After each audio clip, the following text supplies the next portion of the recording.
के लिए बात बोलूंगी। कल हमारे पास न्यूज आई है कि सरदार शहर ब्लॉक में 4 ऑपरेशन केस करवा ले गई एक सिस्टर। तो ये तो सबको पता है कि औरत औरत की दुश्मन होती है। कहावत कोई झूठी नहीं बनती है सिस्टरों को, कोई भी कहावत झूठी नहीं बनती है। और जब कोई आगे बढ़ता है तो उसके पीछे से टांगे खींचने वाले भी बहुत होते हैं, सपोर्ट करने वाले कम और पीछे गिराने वाले ज्यादा मिलेंगे, आप सबको पता है।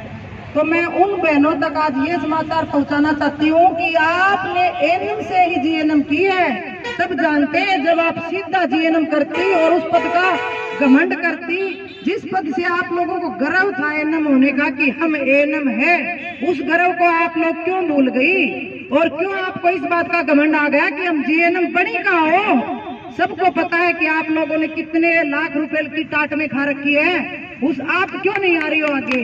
आप सिर्फ आर्थिक स्थिति को कमजोर, आपकी आर्थिक स्थिति कमजोर हो चुकी है, पता है आप लोगों को अच्छे से। अगर नहीं पता है तो मैं बता देती हूँ, जिन जिन एएनएम बहनों ने जीएनएम की है उनकी आर्थिक स्थिति बिल्कुल कमजोर होती है। जो पैसा आप लोग एएनएम के पैसे से कमाती थी वो आपका बिल्कुल कम हुआ है। और आप लोग अपनी आर्थिक स्थिति को मजबूत बनाने के लिए सपोर्ट नहीं कर रही हो कि हमें अगर पैसे नहीं मिले, क्योंकि डीपीसी का आपको कोई भय नहीं है, आप लोगों के पास छुट्टियां हैं, आप वो भी कटवा सकती हैं। तो लेकिन आप ऐसे गंदे काम, घटिया काम करके कि उन बहनों की अनुपस्थिति में क्यों आपको डर लगता है क्या? जब हम एएनएम काम करेंगे तब आप हमारे साथ काम करोगे, आपको डर लगता है क्या? आप जीएनएम अपने आप को मानती हो तो ले लो ना डीपीसी। क्यों 6-6 साल से बैठी हो? उन बहनों को मैं यही कहना चाहूँ, क्यों 6-6 साल से बैठी हो? डीपीसी ले लो। अगर आप लोगों को इतना ये लग रहा है कि भाई हमें जीएनएम बन जाएंगी, इतनी आसानी से कोई जीएनएम नहीं बनती है। और क्यों भूल बैठी हो आप अपने एएनएम के पद को? अभी तो आप एएनएम के पद से हो, उसकी गरिमा को बरकरार रखो और एएनएम बहनों का सहयोग करो।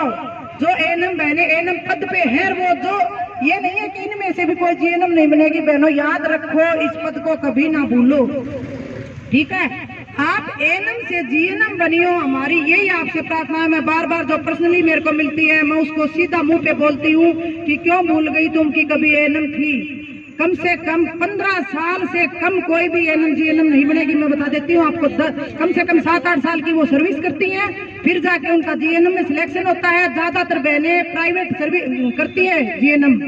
अगर आप में इतनी हिम्मत थी, आप इतनी ताकतवर थी, तो सीधा क्यों नहीं की जीएनएम में? क्यों आपने सहारा लिया एएनएम पद का?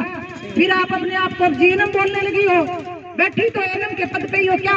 जो आप कम से कम 15 साल की सर्विस करके जो बहन जीएनएम बनेगी वो ये ना सोच ले कि मैं 2nd ग्रेड